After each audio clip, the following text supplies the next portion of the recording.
Hello, beautiful people. Welcome to this week's episode of the Montpelier Happy Hour here on WVEW 107.7 LP Brattleboro, your community radio station.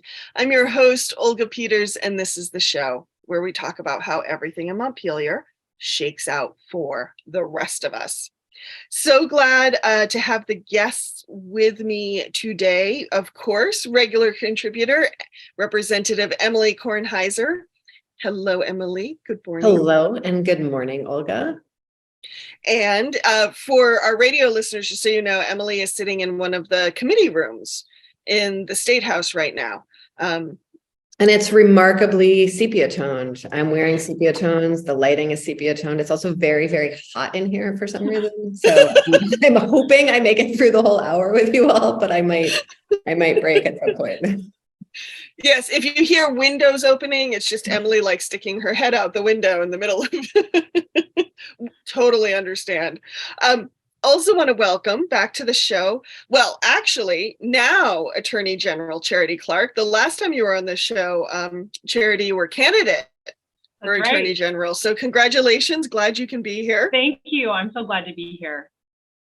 And then our final guest, also welcome back to the show, Karen Tronsgard-Scott, who is the executive director of the Vermont Network, which is working for a violence-free Vermont. And so glad you can join us again, Karen. Delighted to be back, Olga. Thank you so much for inviting me.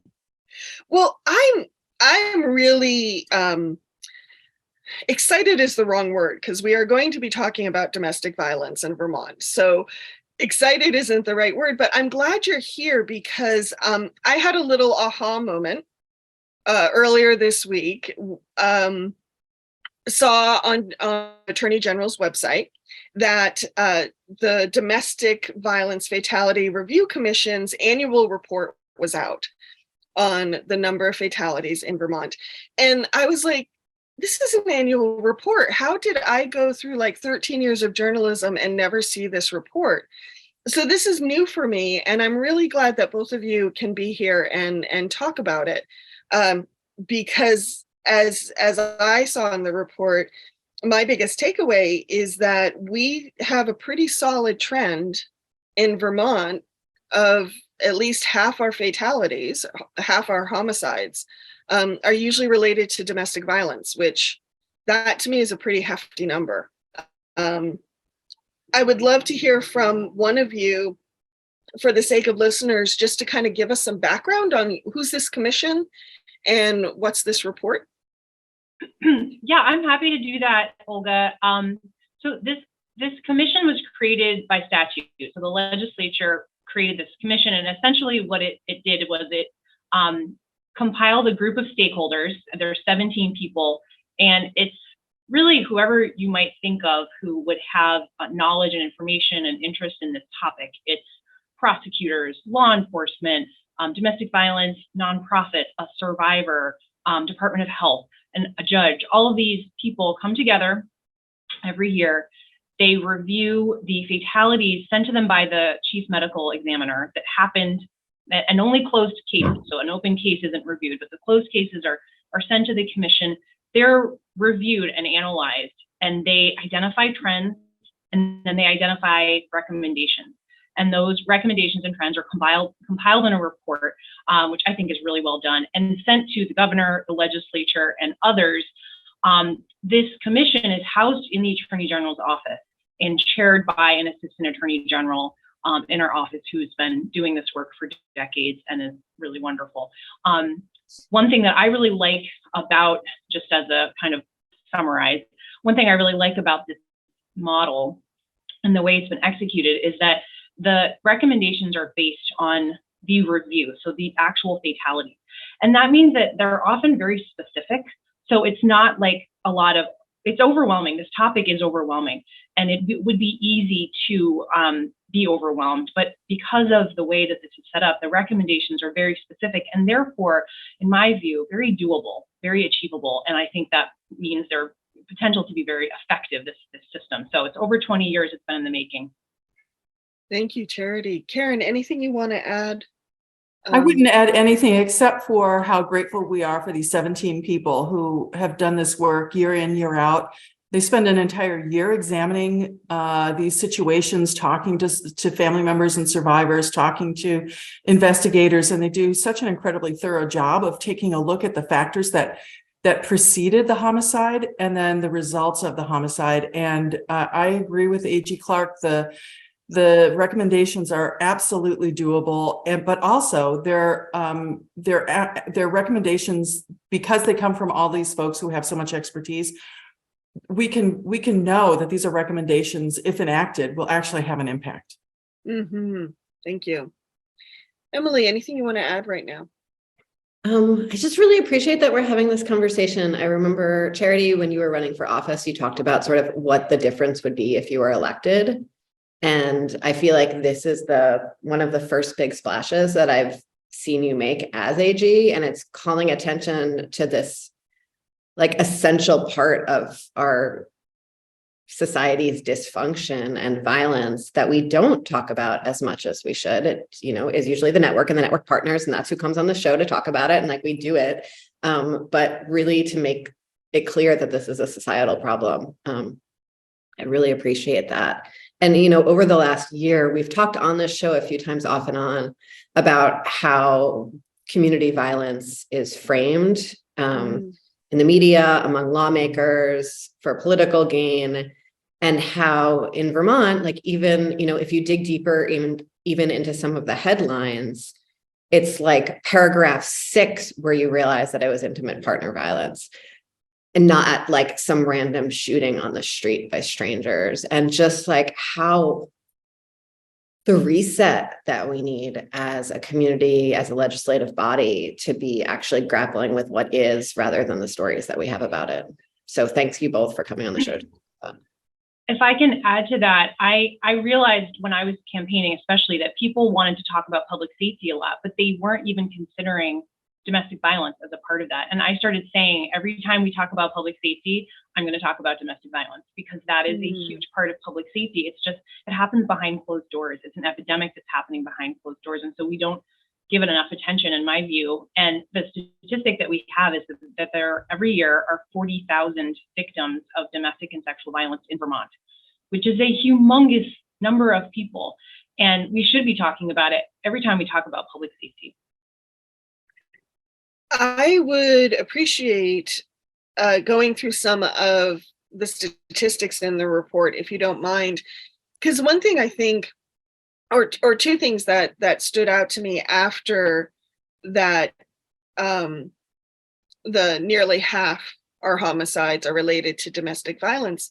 The other statistics that stood out to me was just there was a dive into the demographics and like the ages of both victims and perpetrators were like babies to elders. And also how high our numbers were around intimate partner violence, but also within families, violence within families. So would either of you be able to talk to some of those statistics? Go ahead, AG Clark. I was going to defer to Karen, because she had the benefit of being a part of the commission and not on the campaign trail like I was for so much of that year.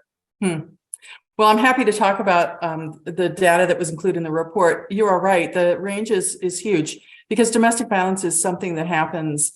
It really can happen in any household. It can happen with anyone. And the reality is that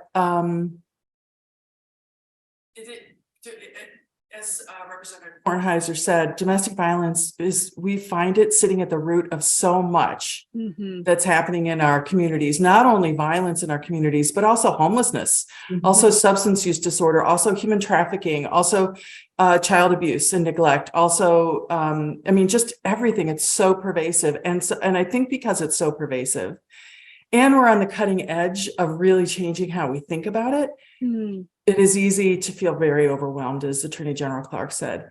The other thing that I think is important for us to know is that it is so pervasive in Vermont, but Vermont is not an outlier. It feels like we must have we must have more domestic violence than any place else in the country. We don't.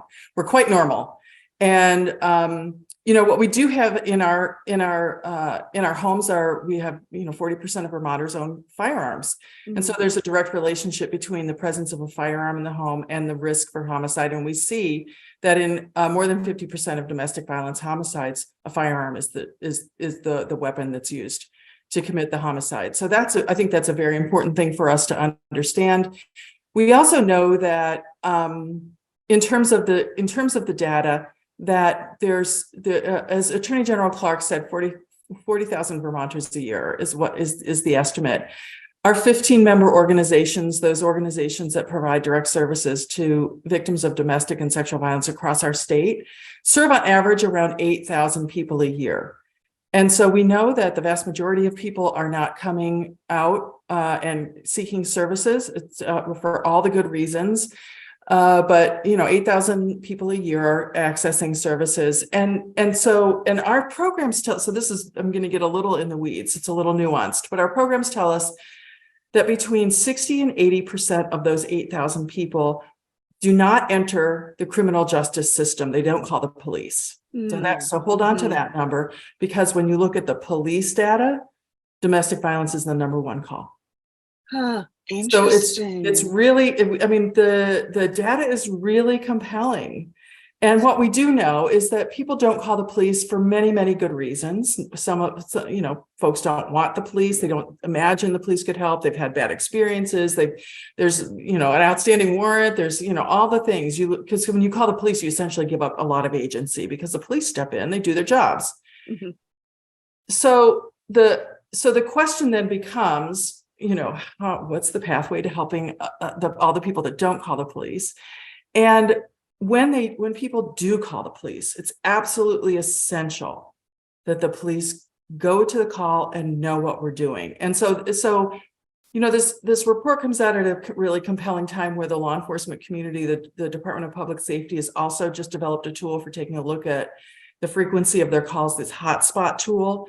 It's a dashboard, and you can see, with stark clarity, the number of domestic violence calls that our police are answering. And so we want to make sure that our law enforcement officers know exactly what they're stepping into, and to know exactly how to step between the possibility of a domestic violence situation that is non-lethal and one that is. Thank you, Karen. You've mentioned a couple times, and Emily said it very well, about reframing how we think about domestic violence. Any of you, what do you feel are the stories that are being told, and what needs to be reframed? Where in our thinking or where in our approach do we need to flip a switch? I think Karen's been thinking about this question for your entire career, so I'd love to. 31 years this year. I'm happy to start, but I'm very interested to hear what Attorney General Clark has to say. So I'm going to be critical of this movement that I work in. Just briefly, for around the past 40 years, long before I joined the movement, we've really thought that the best way to talk about this was to talk about domestic violence in terms of of just how outrageous it is. It is really outrageous to think about living in a home where you're held captive, where you're unsafe, where your children are not safe, your pets are not safe. It is an outrage. But expressing that outrage has not been an effective way to engage. It's a community problem. So it's not been an effective way to engage our communities in conversations about how do we prevent domestic violence, because it is a preventable social condition. And so the network we've really done a lot of thinking about this and talked to a lot of survivors who let us know that we were presenting just part of the story, just a small fraction of the story. The story is that domestic violence is indeed devastating, and domestic violence homicide is the most devastating. The impact on the families, on the communities, all of that. But also there are incredible stories of hope and resilience out there, of survivors who have left an abusive relationship and gone on to be, to live joyful, complete lives. And there are stories of hope and resilience about the people who cause harm. There are stories about many, many, many people who have been violent and coercive in their relationships who find a different way to deal with all of that and change their behavior. So we're talking about that as well. And we're also talking about the need for the kinds of changes that are reflected in the recommendations in the report, which are, as Attorney General Clark said, small changes, doable changes that will have a big impact. I was going to say it's important when you look at this topic to look at the historical context and think about what was happening even 50 years ago. This was something that was not talked about. You could, in many states, you could legally rape your wife. It was a totally different time. We've been evolving, and our knowledge has been evolving as the generations pass, and we have a greater understanding of what this looks like, and that this exists, a greater acceptance that this does exist, and we need to not be silent. We need to talk about it. And, we've reached also simultaneously, there has been an evolution of criminal justice, as a separate issue. And I think those two things are evolving. These two topics are evolving simultaneously, and it's good for us to be talking about them and this would be a radical conversation 50 years ago for four women to be, a podcast we couldn't imagine, but let's picture us on the radio, the good old fashioned radio, having this conversation. It would be radical for us. And so even the fact that this is a kind of ordinary Wednesday morning for us to be having this conversation is kind of profound. And I think that that's important to keep in mind when you think about the context. And perhaps even when you think about this report, a lot has also changed in the past 20-ish years too. Thank you. Emily, anything you want to add? Well, even last year when we were debating in the legislature some changes, I think, that were recommended in the report, there were lawmakers who still seemed to think it was okay to rape their wives. They didn't, describe it as rape, but what they described was rape of their wives. And so it is important to remember that this is a long and complex conversation about sort of what is acceptable behavior, what is considered loving behavior, what is caretaking behavior, what is appropriate responses to fear and hurt and the world being a difficult place to live in, and acknowledging, I think for many of us, it's really hard to imagine living in a safe home where things feel loving and supportive. And so I do, Karen, coming up with the outrage, I had the outrage, but, once you start paying attention, there are everyone, people have a million places in their lives where there's little pieces of this or that. And I think when we come to those conversations with outreach, rather than compassion and curiosity and resilience, I think it's really hard for each of us to be transforming our lives or communicating lovingly to, say, our brothers or our neighbors who might be engaging in this behavior that escalates really quickly. Mm-hmm. Thank you, Emily. In the second half of the show, I want to talk about some of the recommendations in the report. But before we get to that,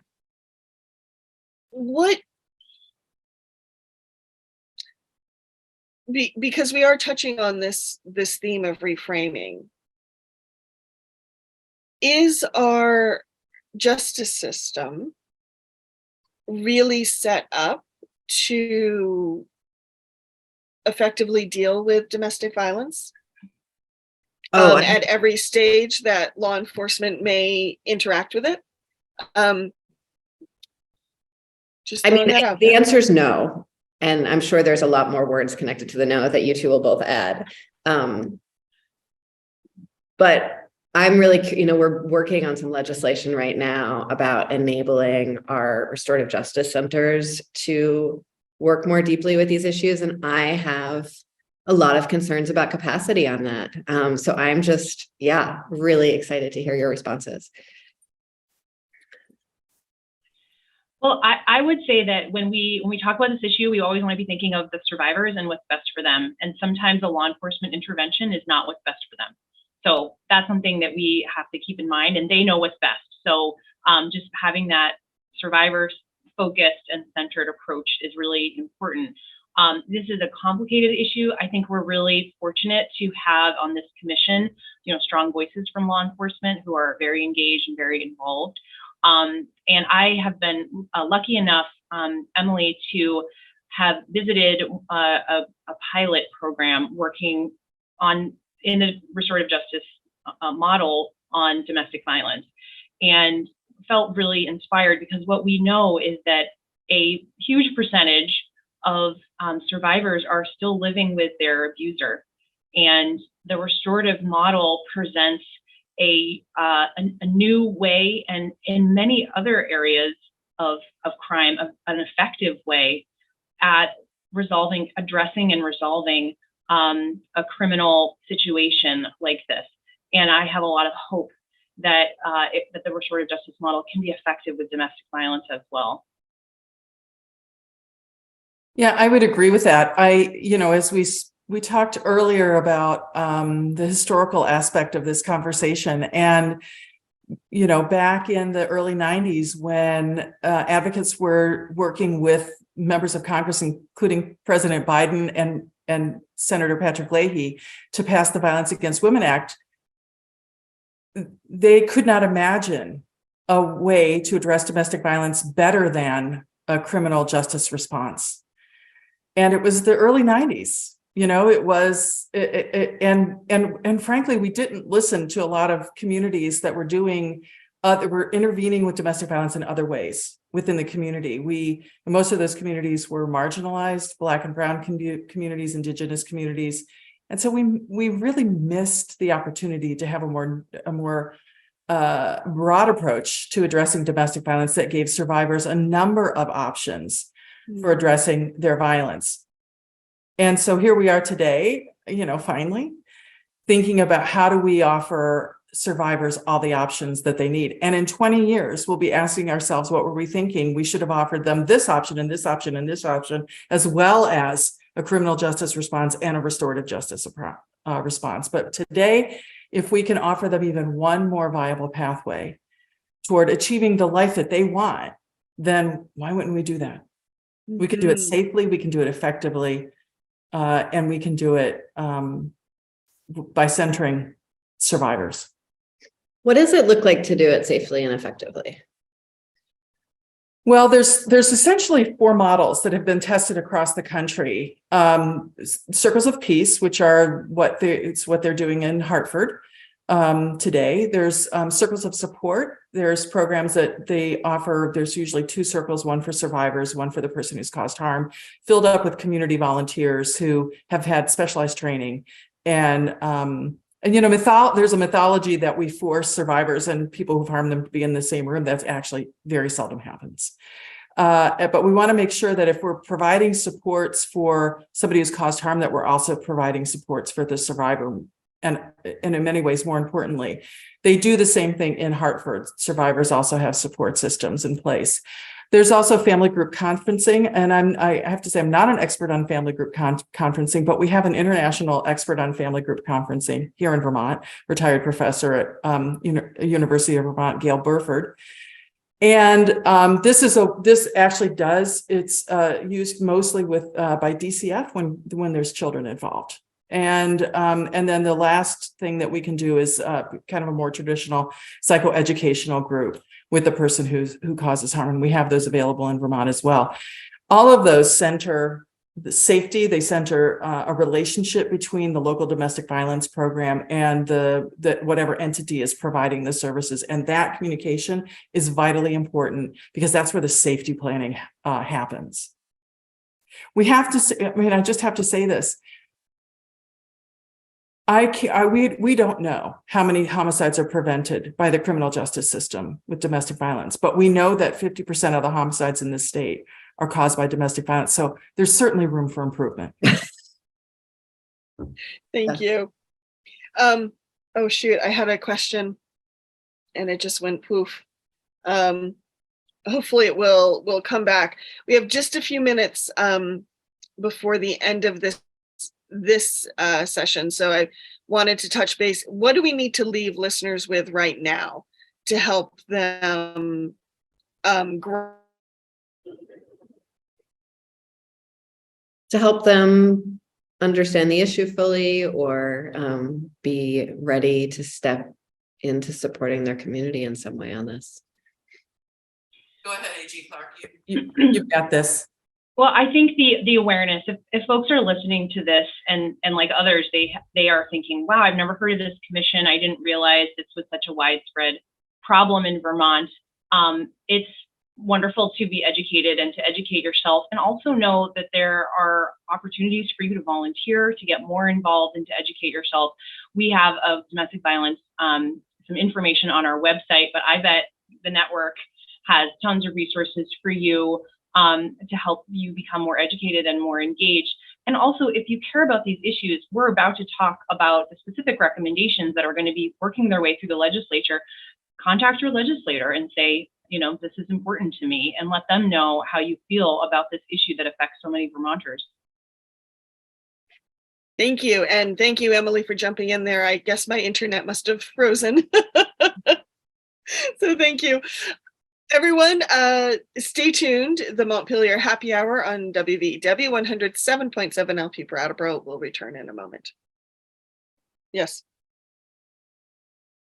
Welcome back to the second half of the Montpelier Happy Hour here on WVEW 107.7 LP Brattleboro, your community radio station.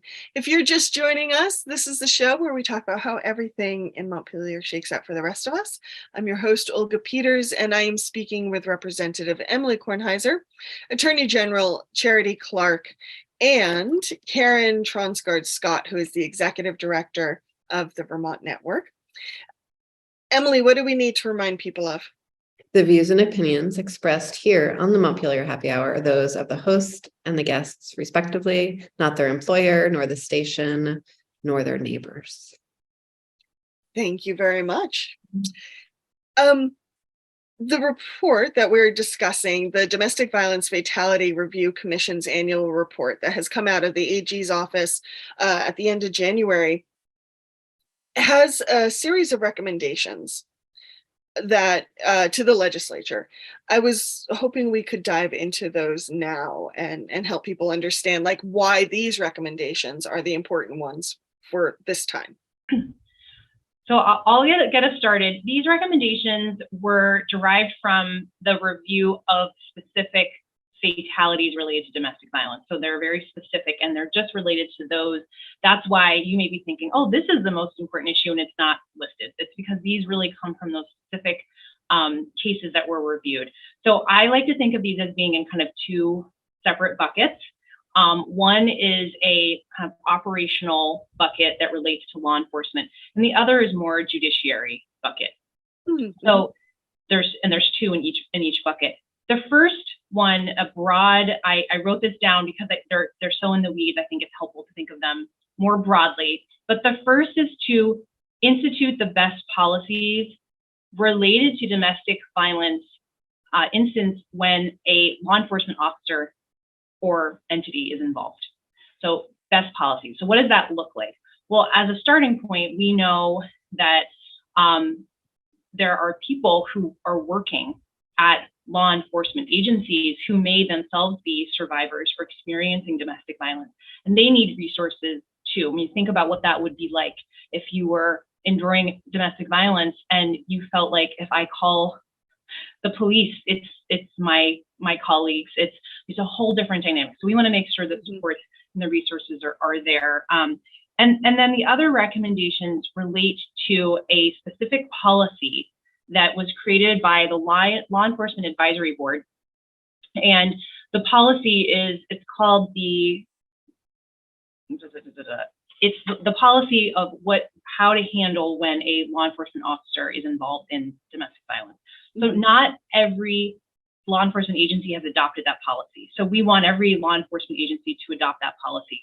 And then we want the LEAB, the Law Enforcement Advisory Board, to take a look at that policy, which I think the last time it was updated was 2010, a long time ago. Make sure that it's looking great. It's the best policy that we have, updated if necessary. So those are the policy related recommendations when a law enforcement officer or agency is, involved in domestic violence. I'm going to stop there for questions and also to ask Karen if I missed anything on that recommendation. Oh, all good. Okay. Should I go on to number 2? Oh, go ahead, Olga. Just a clarifying question. You talk about the policy that you want the law enforcement board to review. Sounds like that's it's been in existence for a while. Yep. Okay. That's right. So the second policy, it relates to the Criminal Justice Council. So as a refresher, it's the Criminal Justice Council that, oversees discipline and licensing of law enforcement officers.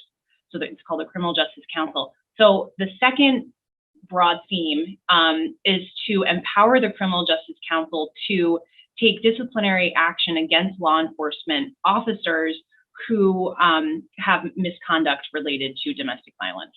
And this really gets in the weeds. But for one thing, we also want data reporting related to that. There's not enough data right now that could drive policy changes or inform the public. So we want them to be collecting more data on the number of complaints, things like that. But also right now, when we know this commonly as a restraining order, when someone goes to court to get a relief from abuse order is what it's called. And that's not listed among the things that can trigger a misconduct disciplinary action by the council. So we would like that to change. And then restructuring the system of generally in statute, like which kind of misconduct rises to the level of a disciplinary action by the council. So taking a look at that and restructuring it to make sure that domestic violence is included. One of the challenges there, I think, traditionally, I'm guessing, has been that a relief from abuse order is not done in criminal court. It's done in civil court, in family court. And so I'm guessing that's part of the barrier, the hurdle that hadn't been crossed before. But it's time to acknowledge that that is misconduct. It should be considered. And so we're asking the legislature to make that change. Thank you. Anything to add on that one? The only thing I would add, I just appreciate the way you explained all of that, Attorney General Clark. It's so clear, even for me. The thing that I guess I would remind folks about is that even though relief from abuse orders are issued by a civil court, we have to understand that the request for relief from abuse order is reviewed by the judge, that there is evidence that's offered, evidence of violence, evidence of fear and threat. And in order to get a final relief from abuse order, you have to prove that there's a reason for it. And so when one is issued, we have to understand that the state has determined that a person is dangerous. Mm-hmm. And I think what I hear you saying, Karen, when you say that is something that perhaps law enforcement hasn't been considering when it's looking at how it disciplines its officers. Is that what I'm hearing? No, it's actually not what you're hearing. What you're hearing is that very often people think about protection orders as a he said, she said, and somehow you can get a protection order and people go to court and don't tell the truth about what's happened to them. It's actually a very rigorous process that people are sworn to tell the truth about, and so it's not something that is taken lightly, and a relief from abuse order is not easy to get. Mm-hmm. I do also want to say that as it happens, I am a member of the Vermont Criminal Justice Council, and I sit on the Professional Regulation Committee where these actual situations are considered. And so it's very easy for me to support this recommendation because I have an insider view of what's going on. And I don't think that there is a lack of concern on the part of our law enforcement leaders at all. Nothing could be further from the truth. In fact, it's been my experience. I've been actually really heartened I've been on the council now for almost 2 years. I've been heartened with the way that the members of the council and so about 50% of the council today are law enforcement officers and about 50% are community members. And I have to say that the law enforcement officers are very keenly interested in addressing the needs of people who experience violence in our state. They're very keenly interested in elevating this profession in our state, and they're very keenly interested in reform. I found that too, Karen. I have found the exact thing. Yep. It's not 30 years ago. Right. So shall I move on to recommendation number 3? We've done half. The next one relates to a sort of specific circumstance. So when a prosecutor is bringing a charge, there's different options. And what we have found with juveniles who are in the situation of intimate partner violence is that prosecutors would be inclined, based on our current system where we treat juveniles differently from adults, to bring a charge for aggravated assault instead of aggravated domestic assault. And the reason is because one goes to juvenile court and the other goes to regular criminal court. So we want those to be aligned so that when there is a situation where there is domestic violence, all of the other supports and systems and what have you are triggered so that the case is treated as a domestic, which it is, rather than just a regular aggravated assault. So that's just kind of aligning the reality of what's happening in the world with what we know is best, which is to have all of the supports in the system that we traditionally have for domestic violence apply when it is a juvenile. So that's recommendation number 3. I told you we would get into the weeds. We're in the weeds. No, I love it. But I want to clarify, when we talk about juveniles, are we talking about folks under 22, under 25, under 18? In this context, Karen? I think it's under 22. Yeah. I think that's helpful. I don't have it right at my fingertips. Yeah. Yep. That's I think that's helpful for listeners who might think that we're talking about 15-year-olds. So yeah. Yeah, usually that's what we're talking about. Okay, last one. This is another one where we're adapting to the world of today. So after a final, this is in the relief from abuse context. Okay, so the final order has been issued on the subject for the relief from abuse. And traditionally, you're in court after the judge grants the order and the subject of the order receives their, the piece of paper. Here you go. Here's the rules. Here's the order. Well, we now are seeing in this brave new world that hearing might be attended by the parties on WebEx, on a video, just like we're here today on a video. And so that final order is not so easily able to be delivered, although the defendant is there watching and participating via video. And so the sheriff would have to go out and serve the order. And we found that to have a number of problems, and it seemed very unnecessary since the defendant was there, in the room, the virtual room. And so the final recommendation tries to address that by saying, if the defendant is in attendance at the final hearing, there's no need to serve the defendant with the final order. They're considered served. Yeah. And in terms of the final order, is it usually people have sort of temporary orders that expire and then there's a final order? Can you explain a little bit of that process to us? Mm-hmm. The first order is a temporary order, and within 14 days, there has to be a hearing for the final order. What we have found, this comes up a lot because what we see is that after the temporary order, between the temporary order and the final order is a very dangerous time for the survivor.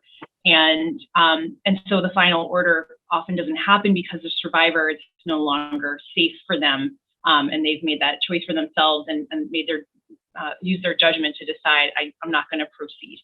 And it can be very frustrating for people who care, for people who want them to proceed, but that it's not so simple. It's complicated, and we need to trust the survivor.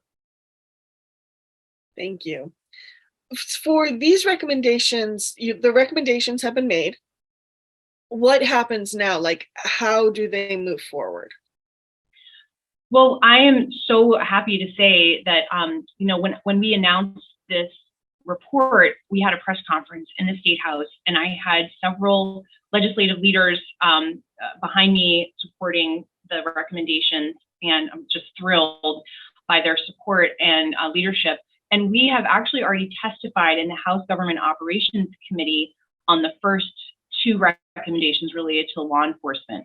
I testified, and Karen's colleague from the network also testified, and we're currently working on specific language that would become the bill that would hopefully pass and become statute. Thank you. I have a couple other questions, but Karen, before I move on, anything you wanted to add about the recommendations or? No, I just want to thank Attorney General Clark for the clarity that she used to explain them all. They are deep in the weeds, and especially AG Clark, I really appreciate the way you talked about the difference, the way that the reasons that folks will file a temporary protection order and then step back from that final hearing. Thank you so much. Of course. So one of my questions is, I know these recommendations were very specific to what the committee or what the review process found as far as the homicides that were reviewed. But this is my kind of overarching question. Domestic violence, it hits, it affects people's safety. But it can also affect their economic life. It can affect their social life. It can affect where they live or can't live. Looking out at the patchwork of policies that we have around supporting people who are experiencing domestic violence, are there other places, gaps we need to fill in with our policies to make sure that people survive not just on their personal safety, but their emotional safety, their mental safety, their economic safety, their housing, that type of thing? Well, I have an example. So the Family Medical Leave Insurance Bill, H66, that we introduced 2 weeks ago, and we had a press conference for yesterday on the anniversary of the federal Family Medical Leave Bill, has two components that I think are really important in this context. One is the job protections that are built into the federal FMLA laws, which extend job protections for folks to take unpaid leave for a number of situations. We're extending that in Vermont to include safe leave. So if someone needs to take time off because they're experiencing domestic violence or intimate partner violence, their job would be protected in that case. And then second piece is that we also extend the insurance program in that situation as well. So folks can take paid leave as well for a certain period of time with full wage reimbursement, because it's hard to go to work when your entire life is upended and you're scared. So I think it prevents some of the descent into poverty that can really keep folks in situations or keep folks scared in situations. The other topic that so many have been talking about and just generally is housing. It's really a challenge for so many people in Vermont right now. Well, imagine if you were in an unsafe home and you feel it's just not possible for you to find another home that is safe. And, there's, of course, organizations in Vermont that offer safe place on a temporary basis. And I'm sure Karen can probably tell us all about their work. But the housing problem is another problem that, if fixed, is going to have a positive impact on survivors of domestic violence. 100%, 100%. There's a number of bills that are coursing their way through the legislature. In addition to the one that Representative Kornheiser referenced, there's just yesterday a bill that will interrupt the practice by some people who cause harm in their relationships of actually using the court system as a tool for further abuse and coercion. So that just passed out of the House Judiciary yesterday, which is good news. This bill that you referenced, H41, Rep. Kornheiser, is important for us to provide survivors with options around using restorative justice process. There's all the housing bills. There's all the, paid family leave is important to us. There's just many, many things. And then if I could just speak on the federal level, the Fifth Circuit just ruled that there is not a compelling reason for the confiscation of firearms when there's a protection order issued. And so that will be headed, that case will be headed to the Supreme Court, and that's going to have big implications for everybody. We're still, working really hard to make the argument in Vermont that there is a direct relationship, as I said earlier, between the presence of firearms in the home and the likelihood for serious injury or death. And the state, when the state issues a protection order, that's the state of Vermont saying this person is dangerous. We need to be thinking about how to mitigate harm, and the protection order is a tool for doing that. And if we can the way we're looking at this is a temporary removal of firearms related to the issuance of a protection order, then we feel like our families and our communities will be safer. And isn't that what we all want? Can we dig into the firearms piece just for a minute? Because I think sometimes people might imagine that when we're talking about firearms and fatality in the home in these situations, it's about just someone shooting someone else, right? But it's what a gun does in terms of someone feeling afraid and perhaps not taking actions. And then perhaps there's, more direct physical violence like strangulation, but the gun is what keeps someone there being strangled, right? Or someone uses the gun that's in the home for self-protection, and then things go awry and the person loses custody of that, someone else takes the gun. And so I think just sort of firearms capacity for escalation of a situation is an important thing for folks to be thinking about in this context. It's not just sort of the very immediate use. Yeah, it's not my opinion. There's research exactly. This to be true.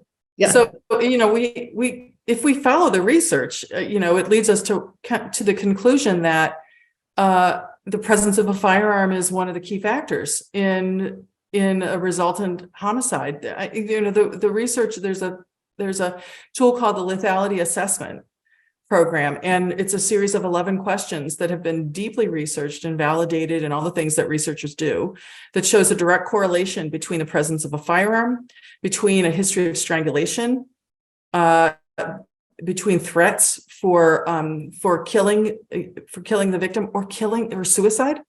And also, some things you wouldn't think about, things like, are the children in the home stepchildren? Do they belong to the person who's causing the harm, or are they somebody else's children? And when they're stepchildren, there's a higher likelihood of serious harm and homicide. I mean, it's very compelling information, but again, if we just look at the research, the research tells us where we can make small changes that will make huge differences.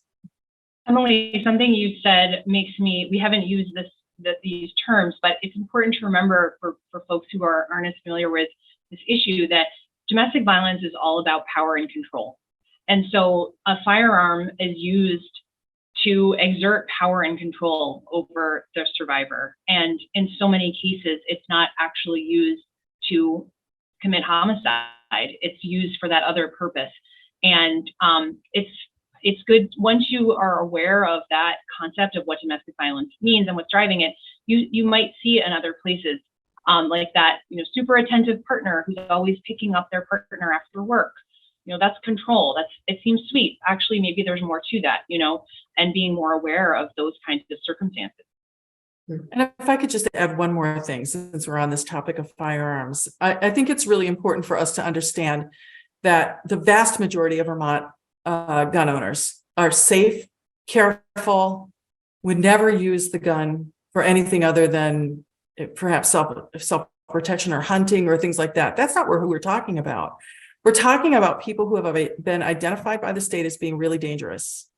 And the research tells us that when that really dangerous person has access to a firearm, that the danger level increases exponentially. And A.G. Clark's right. I've talked to hundreds of survivors over the course of my career who talked about all they had to do was lay the gun on the table, and I knew that I needed to stop whatever I was doing, to not complain, to be quiet. And when they lay the gun on the table, all I'm thinking about is, how do I keep my kids from getting killed? Yeah. That's what we're talking about. Thank you. We talked a little bit about firearms. I just want to hammer home, because we've been talking about policy. Are there policies that we still need to put into place to help alleviate this issue around firearms, or are there policies that are in place that maybe aren't being followed? I'd just love to kind of close the loop on that. Well, I will just say safe storage can be an issue in relief from abuse orders, and I'm really pleased that the state police and my office and others really were involved with creating a program that's a partnership between us and local firearms dealers, or federally licensed firearms dealers. There's currently 8 around the state. There's geographic diversity there, so that when a subject of a relief from abuse order has to surrender firearms, they have a place to do it. That those small businesses that are firearms dealers are really the experts on safe storage. So it's really happy, and that just happened. So I highlight it as a policy that I'm really pleased was put in place, and hopefully will help in this area.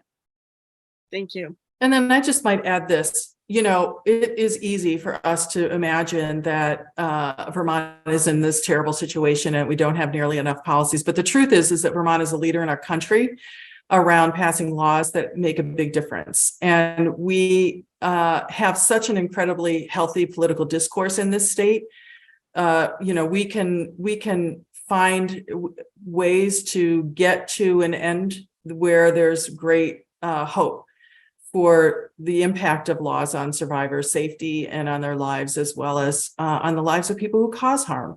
So, the good news is that we're all in conversation with each other. This is not an issue that is unknown to policymakers. It's not an issue that's unknown to folks who work in the criminal justice system. And we're all talking all the time about how do we get to our shared goals. So we have shared goals, which is, in today's political environment, is pretty amazing. And there's all the reasons to hope that we'll continue to do better with this issue. And there's all the reasons for us to hope that we can get this domestic violence homicide rate, frequency rate down. Karen, thank you for that. We are out of time on the Montpelier Happy Hour. I want to thank Attorney General Charity Clark for joining us, as well as Karen Tronsgard-Scott, Executive Director of the Vermont Network. And I forgot at the top of the show to remind folks that you can find us wherever you find your podcasts, as well as thank you to BCTV, who gets our videos up on many PEG stations around Vermont. Emily, if people need to find out more about you, where do they go? Folks can go to emilykornheiser.org and find links to all of the places you can get in touch with me. Thank you. And Charity, if people want to follow the work of the AG's office, how can they do that? Well, we have basic social media channels. I think it's, AG Charity Clark on Instagram, and something similar. No, it might be a little bit different. The best place is to go to our website, and you can find on the bottom there all of our social media channels, and that's ago.vermont.gov. Thank you. And Karen, if people want to follow the work of the Vermont Network, go to our website at www.vtnetwork.org, and also there they'll find an interactive map so that if folks need help, they can find a local domestic violence organization that can give them all the help that they would need. And then, of course, we're on Instagram and Facebook, and just look under VT Network. Thank you. Everyone, take care. Have a good weekend. Thank you. Thank you.